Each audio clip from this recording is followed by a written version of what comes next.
आदमी की बाह अचानक तपती हुई धूप से जल उठी। शुरू में उसने सोचा कि ये बस तेज गर्मी है, लेकिन जल्द ही उसे एहसास हुआ कि मामला साधारण नहीं है। दरअसल वायुमंडल में एक विशाल छेद हो गया था और सूरज की किरणें सीधे जमीन पर गिर रही थी। जहाँ भी रोशनी पहुँचती, समुद्र का पानी पल भर में उबलने लगता और मछलियाँ छूते ही पक जाती। और भी डरावनी बात ये थी कि ये घातक किरणें धीरे धीरे गोल्डन गेट ब्रिज की तरफ बढ़ रही थी। आदमी भागना चाहता था, लेकिन देर हो चुकी थी। गाड़ी के टायर वहीं पिघलकर लिक्विड बन गए। दसियों हजार टन लोहे से बना ये प्रतीक चिन्ह ब्रिज भी महज कुछ ही मिनटों में तपिश से नरम होकर रुई जैसे उड़ गया। मोटी स्टील की रस्सियां एक एक कर टूट गईं और मजबूत पुल बीच से दो टुकड़ों में बंट गया। हजारों गाड़ियां समुद्र में गिर पड़ी और नीचे पहुंचने से पहले ही धमाके के साथ फट गईं। लेकिन ये तो बस विनाश की शुरुआत। अगली ही घड़ी तपती धूप किसी हिंसक जानवर की तरह शहर की ओर गगनचुंबी इमारतें कुछ ही पलों में राख में तब्दील हो गईं। पूरी दुनिया में तबाही का तांडव मच गया और इस आपदा की वजह थी धरती का कोर रुक जाना। कोर रुकते ही चुंबकीय क्षेत्र गायब हो गया और एक के बाद एक भयानक घटनाएं घटने लगी। इंसानियत को बचाने के लिए दुनिया के सारे संसाधन इकट्ठा कर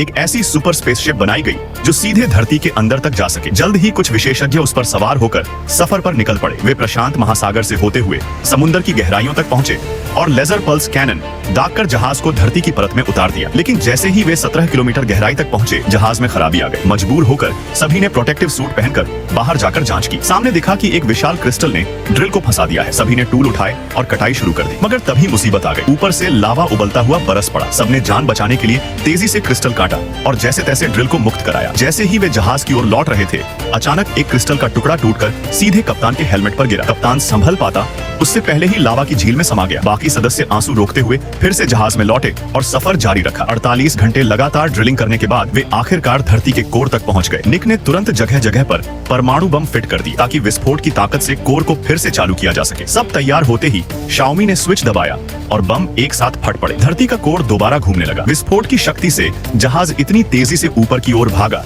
कि केवल 3 घंटे में ही वह समुद्र तल तक पहुंच गया। सेना के विमान वाहक पोतों ने तुरंत जहाज को बाहर निकाला। इस तरह इंसानियत पर आया सबसे बड़ा संकट टल गया। और इसी के साथ यह वीडियो यहीं खत्म होता है। हम अगले एपिसोड में फिर मिलेंगे।